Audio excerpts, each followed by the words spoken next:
Welcome to the Midlife Masculine podcast. My name is Dhruv Sethi, and join me on this journey of becoming an objective, independent, self-sovereign thinker and doer. The masculine maintains structure in our families and society, even when it's underappreciated. This always begins with the acquisition of knowledge, ancient or modern, obscure or mainstream. Regardless, we will acquire knowledge together on this show.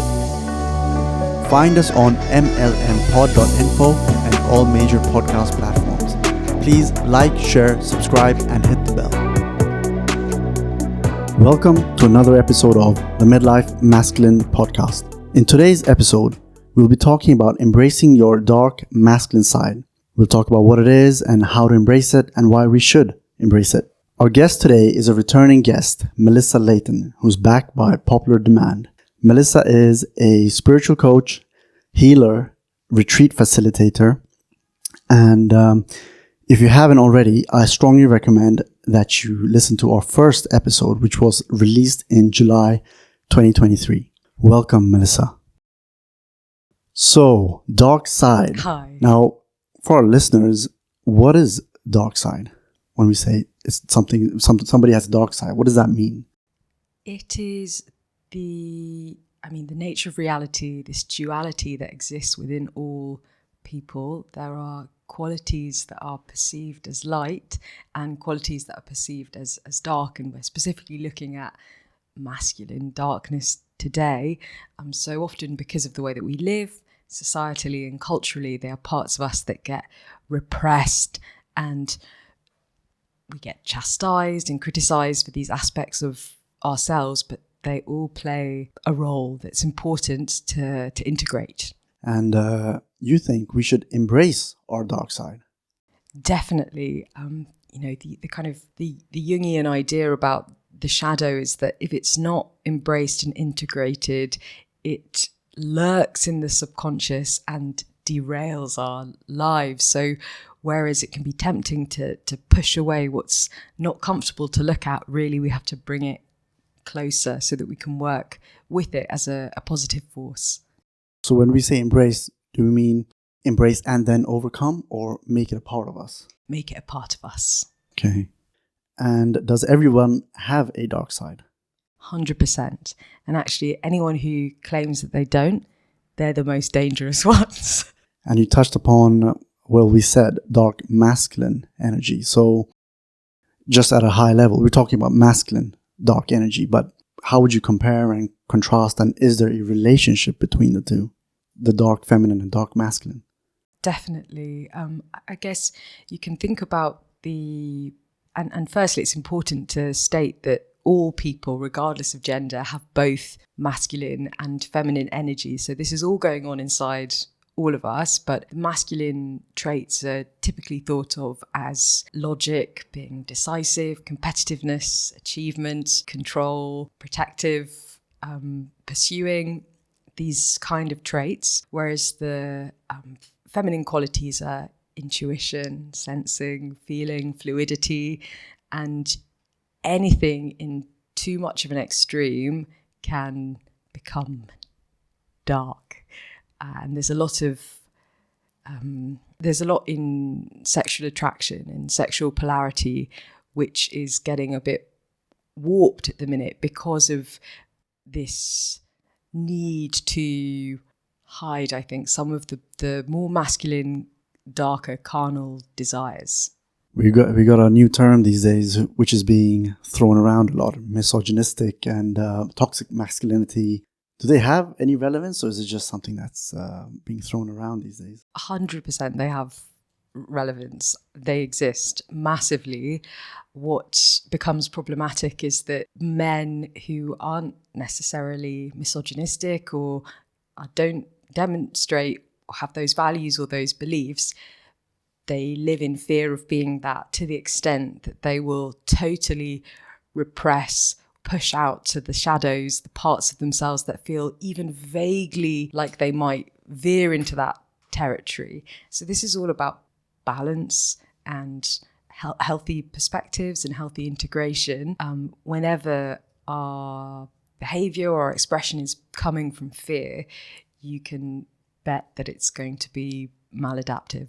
Yeah, I think these days we men have to be very careful with what we say, what we don't say, or what we do, due to fear of being slapped with a hashtag #MeToo on our faces. So yeah, we have to be careful. Definitely, and actually, I've seen this more and more recently, that the way that that's expressing is a lot of men going for very indirect approaches.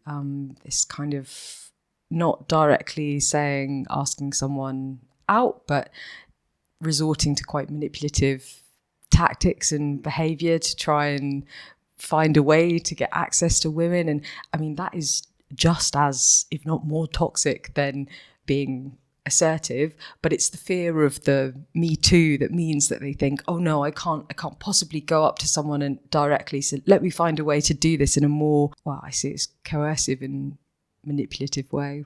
I suppose there would be something called toxic femininity as well, then, in the same way. Definitely. The same, all the traits in their extremes. And, there's this vision, perhaps slightly naive vision, that I have of the world, of all these things living in harmony and perfect balance. And we're a long way away from that. But men and women, because of the differences in those energies, can help counterbalance each other. It's what's happened with society over the past, pretty much as long as we've been a society, is that the masculine, at least in the Western world, has dominated. So the way that we live is very masculine, even thinking about routine and schedule and the 5-day working week and this repetition, structure, order. But with that, it's so easy for the masculine to become out of balance. And we're seeing now there's more femininity creeping back into our ways of working and our ways of living and being. But there's still some conflict there. Interesting times. So let's dig into a few dark masculine sides. Let's begin with narcissism. So what would you say? How would you describe narcissism?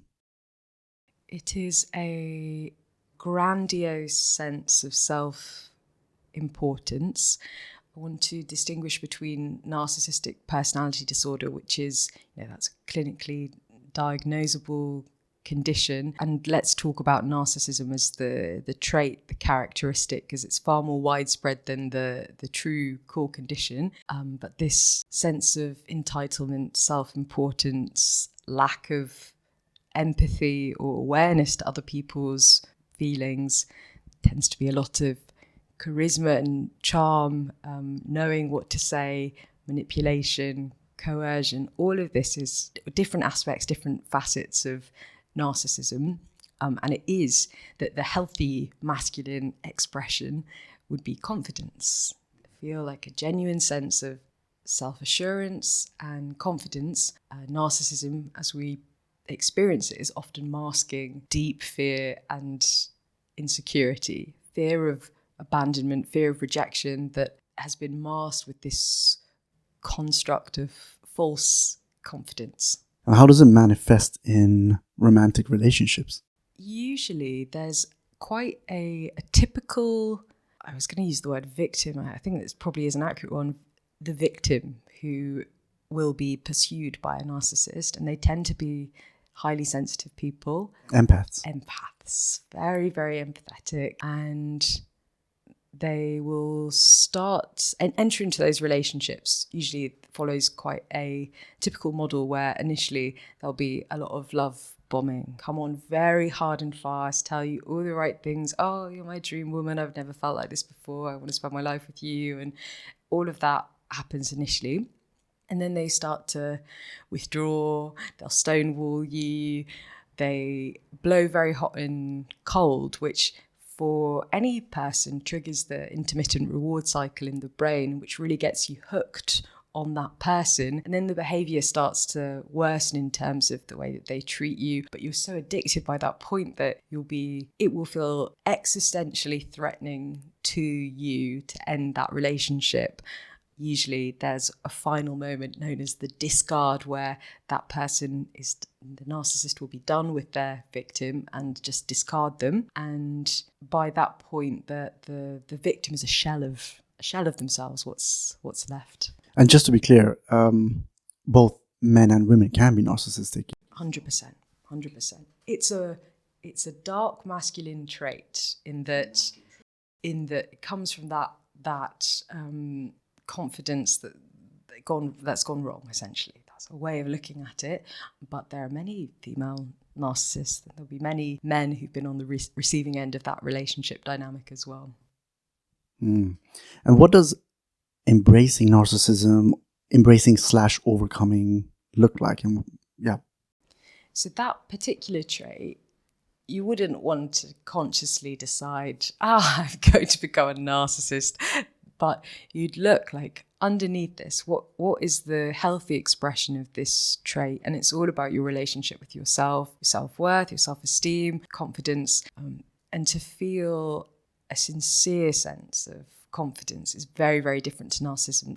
Narcissists are feeding off other people to massage their ego and keep bolstering up their sense of self and their self-esteem. But true self-esteem comes from within. I don't need you to tell me I'm beautiful or that you want to spend your life with me. I feel good in my body, regardless of what I'm being met with from the outside world.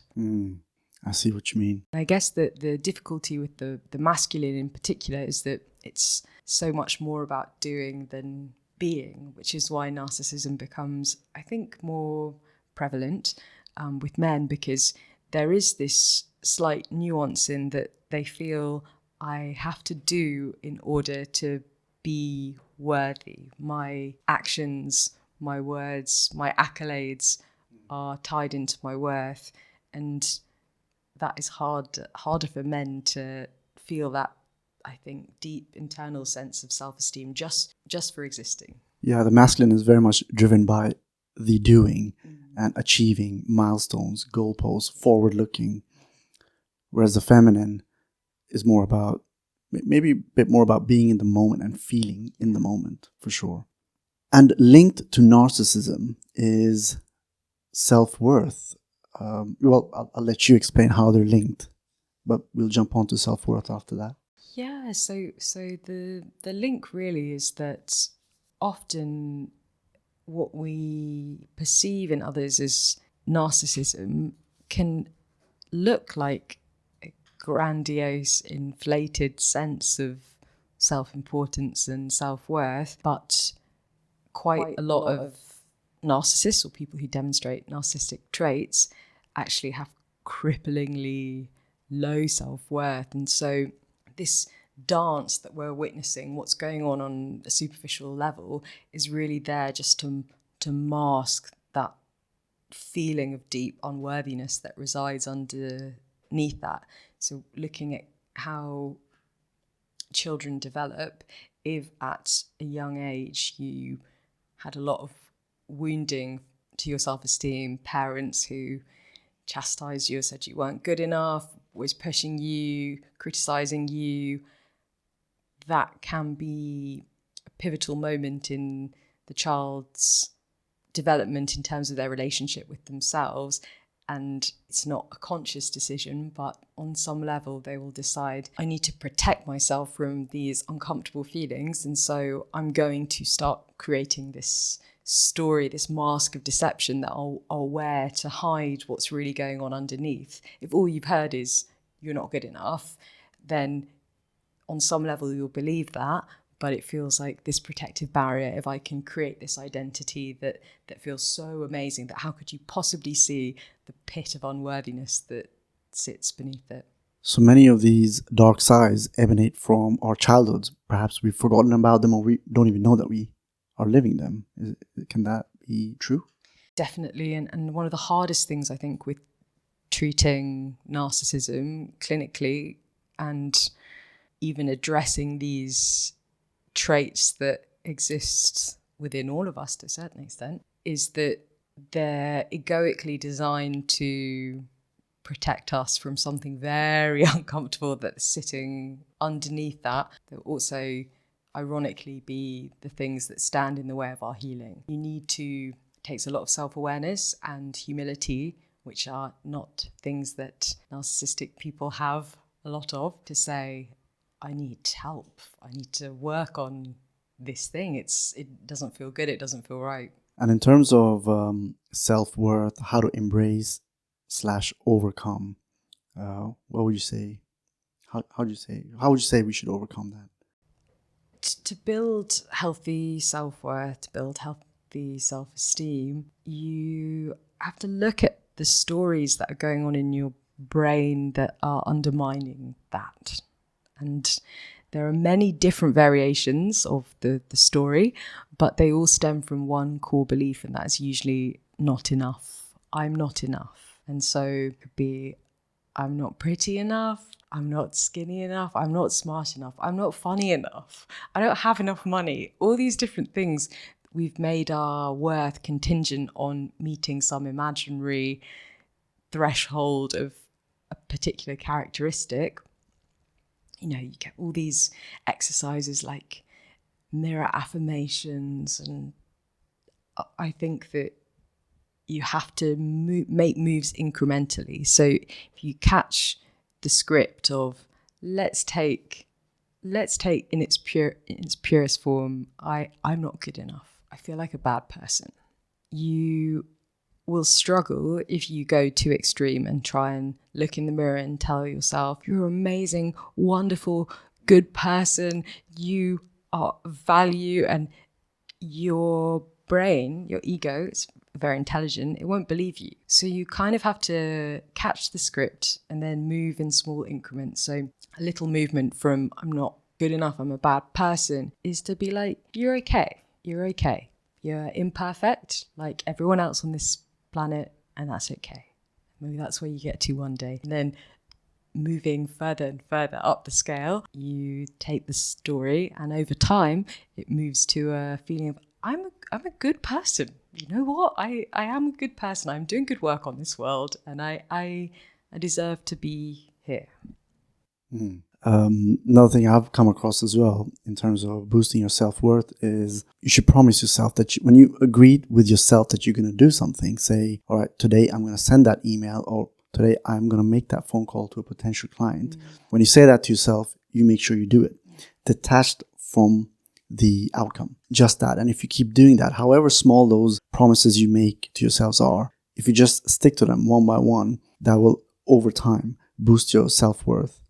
And another thing that I've come across is where we have to learn to say no. And that has helped me in my life, and making these promises to myself, like a to-do list, however menial those tasks are, they definitely help with the self-worth.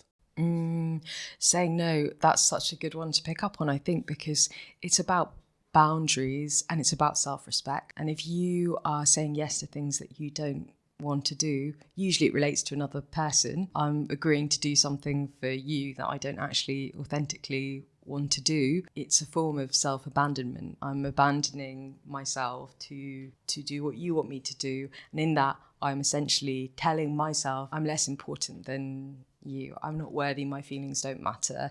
And of course, that's going to compound feelings of low self-worth. And conversely, when we allow someone to transgress our boundaries and we don't set those parameters clearly, and there are no consequences for that either, again, self-abandoning, saying I don't matter, I'm not important, my feelings aren't as important as yours. And of course you're not going to feel good about yourself if that's the way that you handle yourself. So the link between narcissism and self-worth, what did you say that was again? The link is that the core wound of low self-worth, low self-esteem, can express in its extremes at one end of the spectrum, highly narcissistic, and at the opposite end of the spectrum, someone very insecure in the victim mindset, very passive in the backseat of life. So two different expressions really, but they're all coming from that core same place. There's people who say there's an argument for there being a genetic component to the personality disorder too, but it's hard to distinguish when you encounter in real life where it's coming from. Interesting. So moving on to anger. So when we say anger, what is it an expression of at its core? Everyone has anger. Everyone feels anger.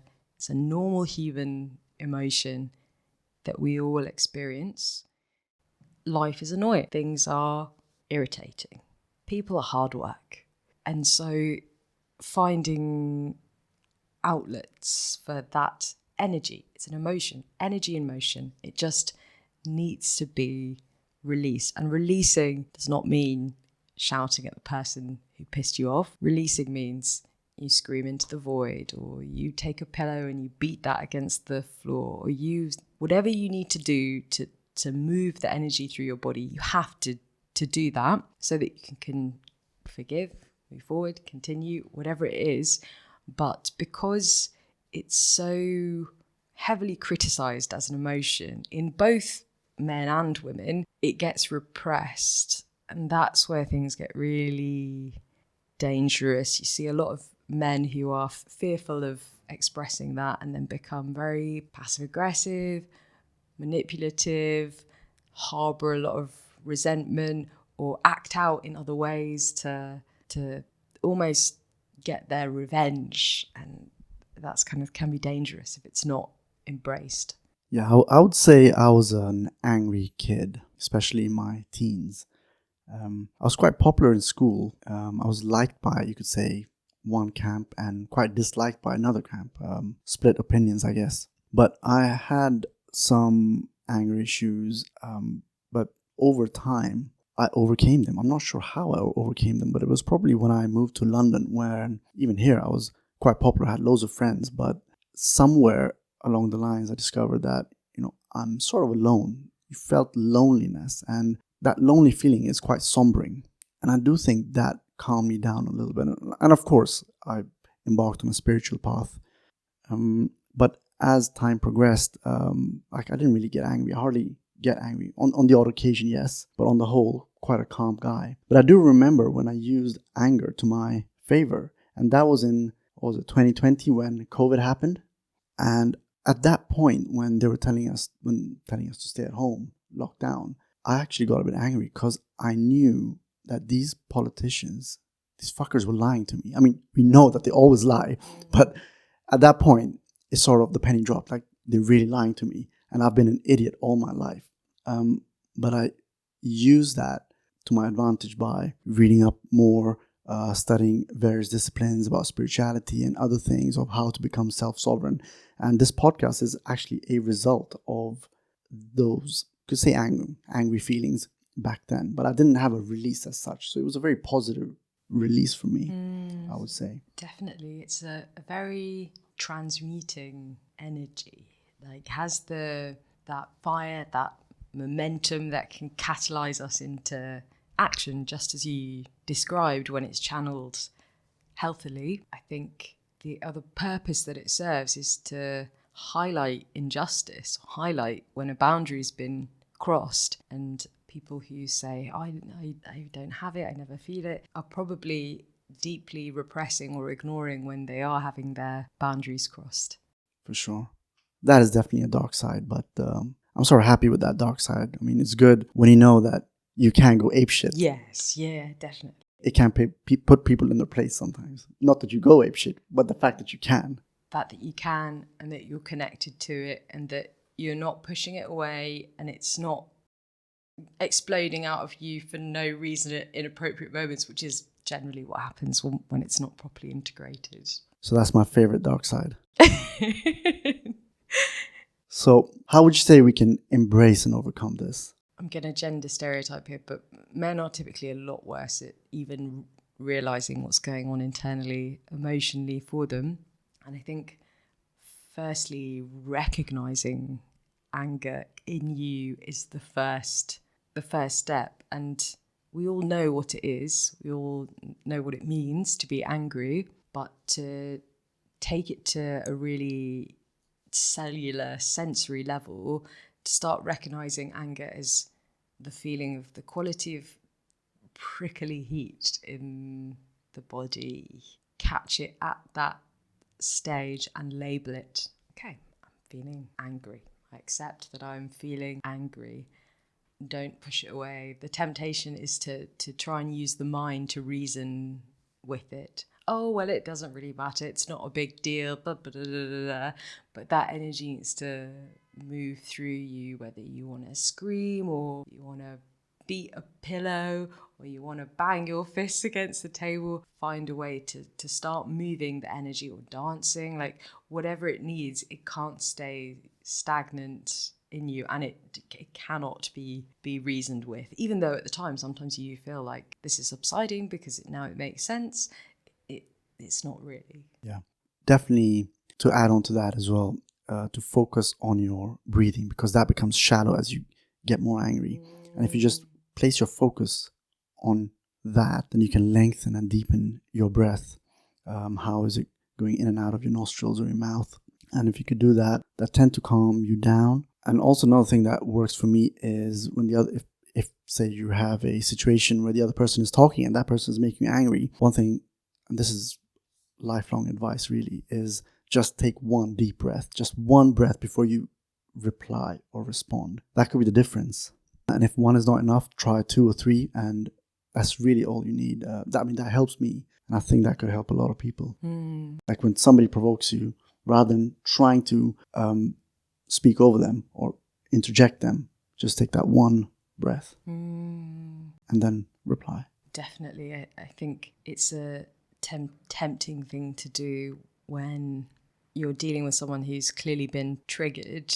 You're at that fork in the road where you can let that trigger you and then get entangled in this trauma mess, or you can say, I'm going to stand, and this is a very masculine quality actually, to say, I'm going to stand steady here and not dive into this, and instead diffuse the situation. And it's not about pleasing, trying to fawn, which some people do as well. It's about that grounded masculine steadiness that has an inherently diffusing quality.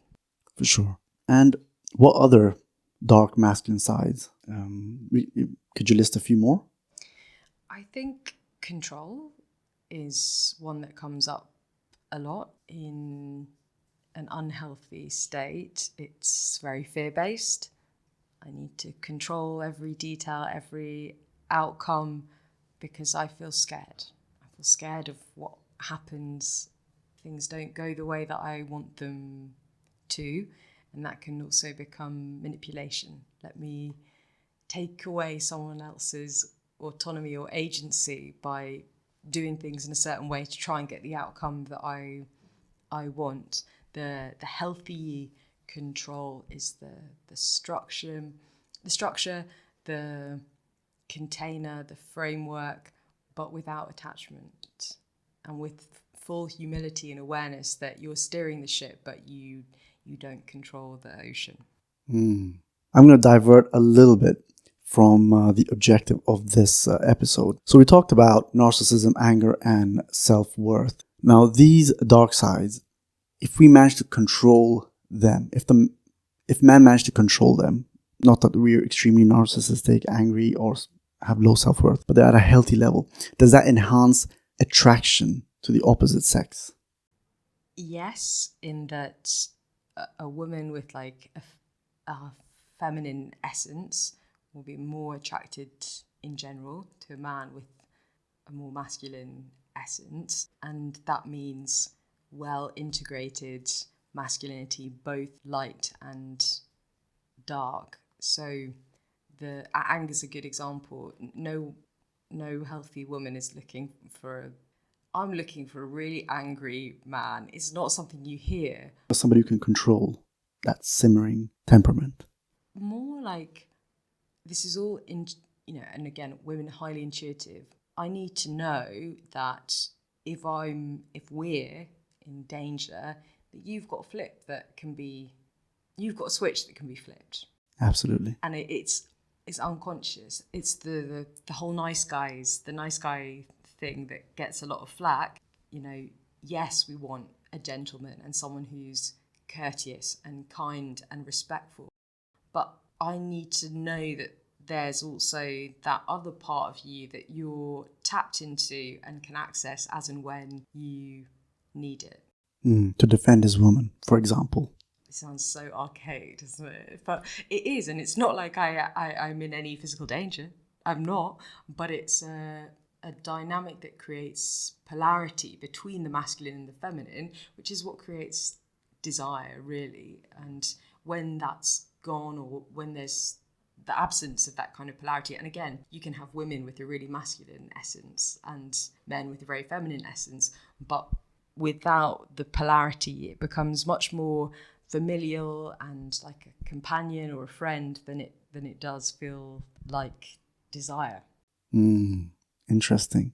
And what about self-worth? I suppose men are not granted the luxury of having low self-worth and be attractive to women. Would you agree with that? I think the reality is, like, the way that we live now is conditioning out of men's sensitivity to rejection is at an all-time high, because dating apps and these indirect approaches that mean that they minimize opportunities to be rejected. And actually, how do we build healthier self-esteem? How do we feel more confident? We take a few knocks and we see, oh, I'm fine on the other side. Oh, it's not about me. She had a boyfriend, or whatever it is. And now that there's a lot less of that, I think that's having a collective impact on men's self-esteem. And the problem with that means that they will take rejection personally. And I don't just mean rejection in the sense of like asking someone out. It's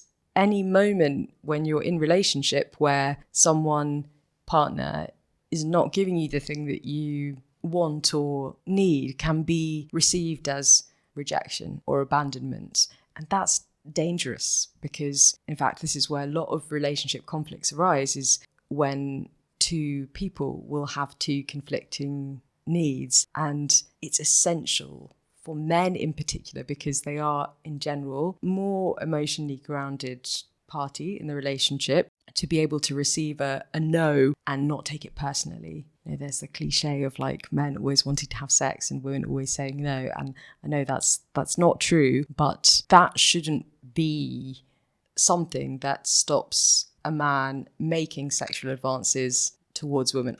No means no. If she says no, she means no. But in general, what happens is that the pattern becomes a man becomes dejected when a woman says she doesn't want to have sex, impacts his self-esteem. So eventually he stops asking. The cycle should be you keep asking and you keep hearing no, and it's not personal. She can feel it however she wants to feel, but you stay in your masculine.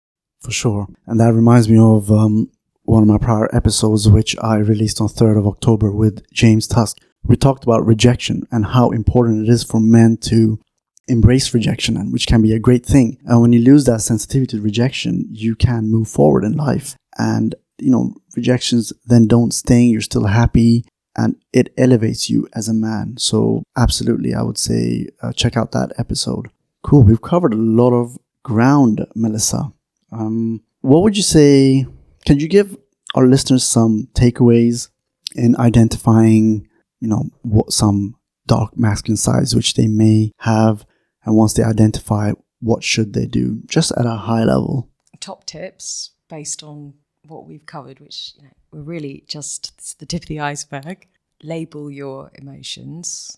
Own your emotions. Do not move into the cycles of shame and blame and guilt for any of what you're feeling, because it's only from that place that you can work with this stuff. It's malleable. However it's expressing can be changed into a healthier expression, but only when you accept it. First accept it. Absolutely. Agree. And whilst you were speaking, I think something that's helped me a lot as well is vegetarianism. And whenever I have phases of, when I go through periods of time when I eat vegetarian food, that helps me immensely. Really calms me down and helps with my breathing. So I would recommend that people try that out for a period of time, a few times in a year, or permanently if it suits you. So it has definitely helped me. Of course, meditation as well. Ayahuasca. I'm surprised you didn't say ayahuasca. Yeah, go on. Purge it all out of all the shame, all the blame, all the guilt. Get it out of your system. Yeah, definitely. Ayahuasca can help. Very well. And so we reached the end of the episode. What is next for you? I'm going back out to Spain to do another ayahuasca retreat in a couple of weeks' time. And yeah, loads of workshops, events, still doing some private coaching as well. I've just launched a new podcast.